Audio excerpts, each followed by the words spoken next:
আসসালামু আলাইকুম রহমতুল্লাহ। প্রিয় দর্শক, কেমন আছেন? দেখতে পাচ্ছেন আমার কবুতরের ঘর।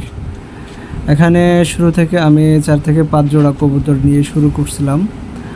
আর এই ঘরটা টোটাল 18 জোড়া কবুতর মানে রাখা যাবে, থাকতে পারবে একসাথে। এখানে কবুতরগুলো শুরু করছিলাম আজ 4 থেকে 5 বছর আগেই।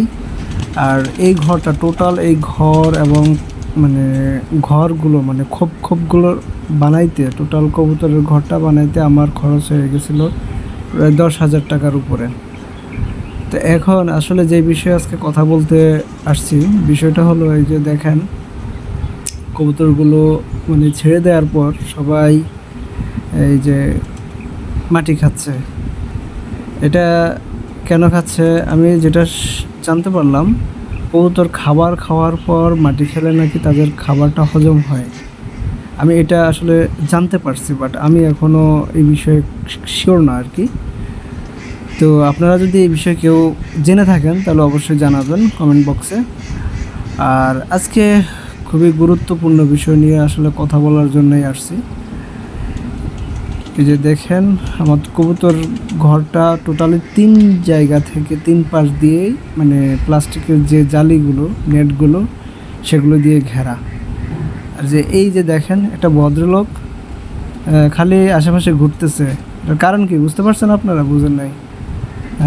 এটার কারণ হলো আমি দরজা খুলছি, উনি ঢুকবে, ঢুকে এখানে কবুতরের যে খাবার দিচ্ছি সেগুলো খাবে, পানি দিয়ে পানি খাবে। আর দেখেন এই পানি একবার কালো বানাই ফেলছে, ময়লা করে ফেলছে।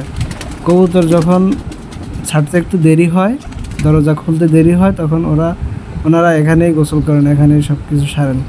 এই যে এখানে দেখেন কবুতর বসে আছে, বাচ্চা আছে। এই যে এটার মধ্যেও বাচ্চা আছে, এই যে এটার মধ্যেও বাচ্চা আছে, এই যে স্পষ্ট দেখা যাচ্ছে।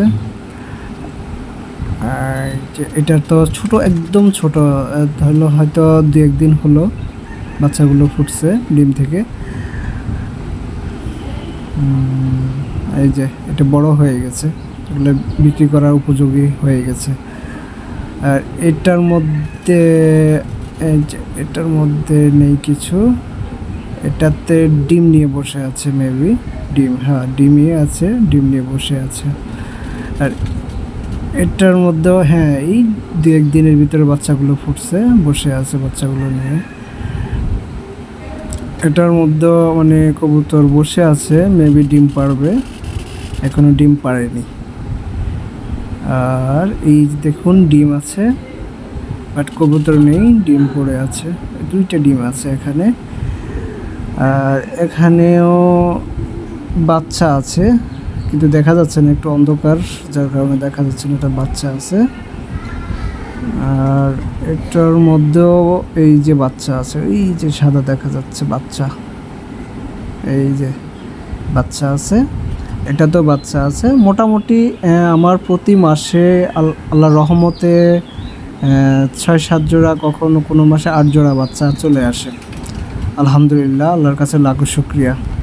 তা আসলে বিশেষ কারণে এই ভিডিওটা হলো এই যে আমি দেখতেছি যে নেটগুলো টেনে দেখতেছি যে কোন জায়গা দিয়ে আসলে এখানে, এই যে দেখেন এখানে একটু আমার সমস্যা হয়ে গেছে।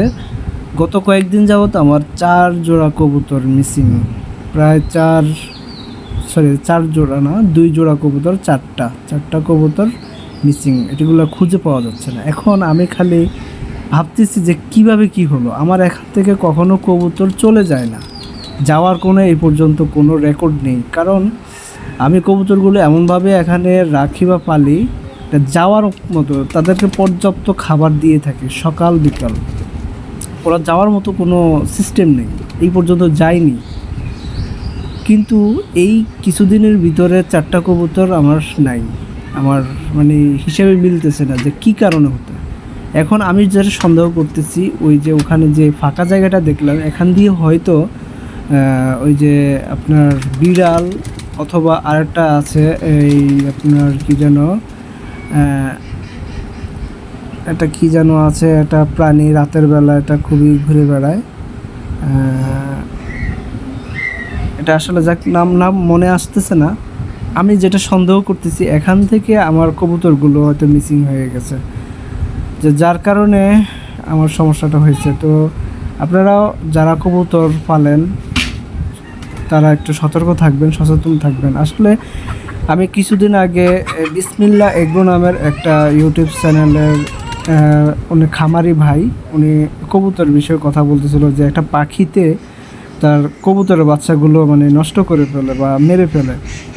আচ্ছা, এই দেখেন এই ভদ্রলোক এবং ভদ্র মহিলারা দেখেন এসে এসে যে বললাম না যে খাবারগুলো খেয়ে ফেলে, দরজা খুললেই খাবারগুলো খেয়ে ফেলে, যার কারণে বাহিরে কোনো খাবার দিতে পারি না, ভিতরে খাবার দিয়ে দরজা অফ করে রাখতে হয় আমার। আসলে যেটা বলতেছিলাম, বিসমিল্লাহ এগ্রোর যে ভাই, সেই ভাইয়ের এই সমস্যাটা হয়েছে। তখন আমি বললাম যে আলহামদুলিল্লাহ, আমার মনে মনে ভাবলাম যে আলহামদুলিল্লাহ আমার এই পর্যন্ত এই ধরনের কোনো সমস্যা হয়নি।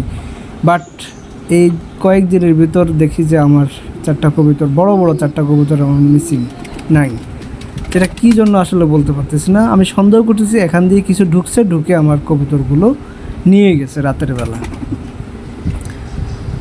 তো দোয়া করবেন আমার জন্য কবুতরগুলো সুস্থ সবল থাকে। আল্লাহর রহমতে। আল্লাহ হাফেজ।